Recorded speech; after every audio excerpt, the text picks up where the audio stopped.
પ્રદેશ કોંગ્રેસ સમિતિમાં મહત્વપૂર્ણ સંગઠનાત્મક ફેરફારોની જાહેરાત કરવામાં આવી છે. કોંગ્રેસ હાઈકમાન્ડે અમિત ચાવડાને ગુજરાત પ્રદેશ કોંગ્રેસ સમિતિના નવા પ્રમુખ તરીકે નિયુક્ત કર્યા છે. આ સાથે તુષાર ચૌધરીને ગુજરાત વિધાનસભામાં કોંગ્રેસ પક્ષના નેતા તરીકેની જવાબદારી સોંપવામાં આવી છે. આ મુદ્દે આપણી સાથે સંવાદદાતા પ્રણવ પટેલ આપણી સાથે જોડાઈ ગયા છે.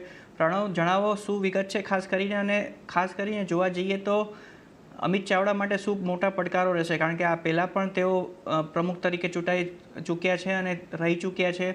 ત્યારે શું કર્યું હતું અને હવે શું આશા રાખી રહ્યા છે કાર્યકર્તાઓ?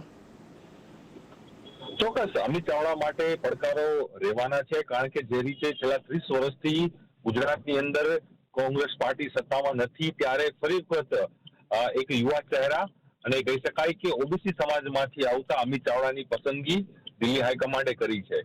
ન્યૂઝ 18એ આ સૌથી પહેલા પણ સમાચાર બ્રેક કર્યા હતા કે અમિત ચાવડા છે તે પ્રદેશ પ્રમુખ છે, તે બની શકે છે અને તે વાત ઉપર મહોર લાગી છે. તો બીજી તરફ તુષાર ચૌધરી, જે કહી શકાય કે કોંગ્રેસ પાર્ટી વિધાનસભા જે વિપક્ષ છે, એટલે કોંગ્રેસ પક્ષના જે નેતા તરીકે તુષાર ચૌધરીની પસંદગી કરવામાં આવી છે. અમિત ચાવડા એ એવા સિનિયર નેતા છે, કારણ કે તેઓ 5 ટર્મથી સતત તેઓ ધારાસભા તરીકે ચૂંટાઈ આવે છે.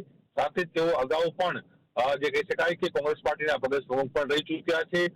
કોંગ્રેસ પાર્ટીની અનેક સંગઠનાત્મક જે કમિટીઓ છે તેની પણ વિવિધ જવાબદારીઓ છે અમિત ચાવડાએ નિભાવી ચૂક્યા છે. અમિત ચાવડા માટે ચેલેન્જ એ રહેશે, કારણ કે આવનારા 5 થી 6 મહિનાની અંદર ગુજરાતમાં સેમી ચૂંટણી થવા જઈ રહી છે. એટલે જે રીતે કહી શકાય કે કોર્પોરેશનો, જિલ્લા પંચાયતો, તાલુકા પંચાયત ચૂંટણીઓ થવાની છે, ત્યારે આ ચૂંટણી મહત્વપૂર્ણ રહેશે 2027 વિધાનસભા ચૂંટણી પહેલા.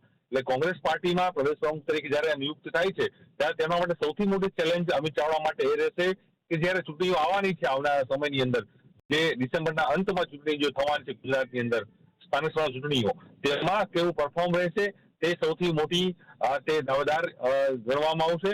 તો સાથે જ 2027 નો રોડમેપ કોંગ્રેસ પાર્ટી કઈ રીતે લઈ જશે, કારણ કે રાહુલ ગાંધીએ પોતાની એક સ્પીચમાં પણ કહ્યું હતું કે હવે મારું જે ફોકસ છે તે ગુજરાત રહેશે.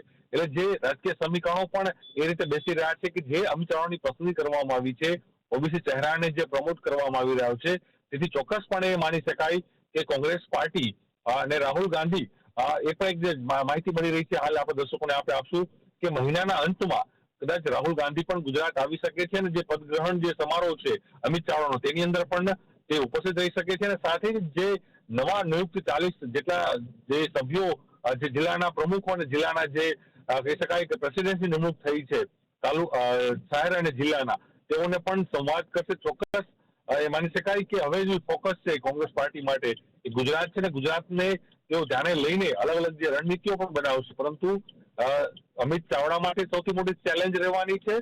અને સાથે તુષાર ચૌધરી, જેને કોંગ્રેસ પક્ષના નેતા તરીકે પસંદ કરવામાં આવે છે વિધાનસભા ચૂંટણીની અંદર, તેના માટે પણ પડકારો રહેશે, કારણ કે સામે કોંગ્રેસ ભારતીય જનતા પાર્ટીનું સંખ્યાબળ વધુ છે, એની સામે કોંગ્રેસ પાર્ટી પોતાનું પરફોર્મ છે વિધાનસભાના ફ્લોર ઉપર વધુ એક્ટિવ રીતે કઈ રીતે બજાવી શકે, તે પણ એક સૌથી મોટી ચેલેન્જ છે અમિત ચાવડા અને તુષાર ચૌધરી બંને માટે રહેશે.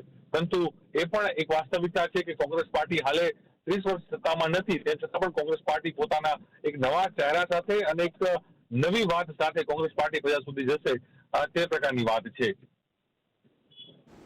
જી પ્રણવ, આભાર તમારો વિગત માટે. તો બુલેટિનમાં લઈએ